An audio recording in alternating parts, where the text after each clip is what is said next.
વિશ્વભરમાં ઉજવાતા આંતરરાષ્ટ્રીય યોગ દિવસ નિમિત્તે સાવરકુંડલા તાલુકાના વિજપડી ગામે આવેલ શ્રી વી.ડી. નગદિયા હાઈસ્કૂલ ખાતે યોગ કાર્યક્રમનું ભવ્ય આયોજન કરવામાં આવ્યું.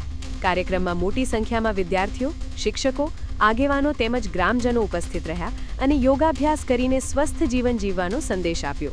આ પ્રસંગે ઉપસ્થિત મહાનુભાવોએ જણાવ્યું હતું કે યોગ માત્ર શારીરિક કસરત નથી, પરંતુ શરીર, મન અને આત્મા વચ્ચે સંતુલન સ્થાપિત કરતું જીવનનું મહત્વપૂર્ણ સાધન છે. નિયમિત યોગાભ્યાસ દ્વારા વ્યક્તિ તંદુરસ્ત, સક્રિય અને તણાવ-મુક્ત જીવન જીવી શકે છે. આજના વ્યસ્ત અને સ્પર્ધાત્મક યુગમાં યોગનું મહત્વ વધુ વધ્યું છે, ત્યારે દરેક વ્યક્તિએ યોગને પોતાના દૈનિક જીવનનો અભિન્ન ભાગ બનાવવો જોઈએ.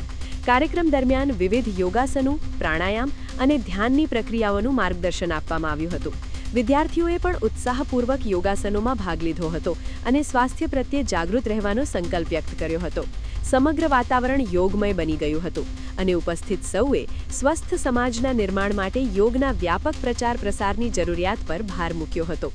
આ યોગ અભ્યાસ કાર્યક્રમમાં સાવરકુંડલા તાલુકા ભાજપ પ્રમુખ રજનીભાઈ ડોબરિયા, જિલ્લા પંચાયત સદસ્ય મુકેશભાઈ આદ્રોજા, તાલુકા પંચાયત સદસ્ય પ્રતિનિધિ વિજયભાઈ ચાવડા, શ્રી વી.ડી. નગદિયા હાઈસ્કૂલના આચાર્ય એમ.ડી. જોશી સાહેબ, દુલાભાઈ કલસરિયા, શ્યામભાઈ ભુવા, સાગરભાઈ નગદિયા, પ્રવીણભાઈ પ્રજાપતિ, શુભમ ચાવડા સહિત શાળાના શિક્ષકગણ, સ્ટાફ તેમજ મોટી સંખ્યામાં વિદ્યાર્થી ભાઈઓ અને બહેનોએ હાજરી આપી હતી. કાર્યક્રમના અંતે ઉપસ્થિત સૌએ સ્વસ્થ જીવન માટે યોગના મંત્રને જીવનમાં ઉતારવાનો સંકલ્પ કર્યો હતો અને યોગ દ્વારા તંદુરસ્ત ભારતના નિર્માણમાં પોતાનું યોગદાન આપવાની પ્રતિબદ્ધતા વ્યક્ત કરી હતી.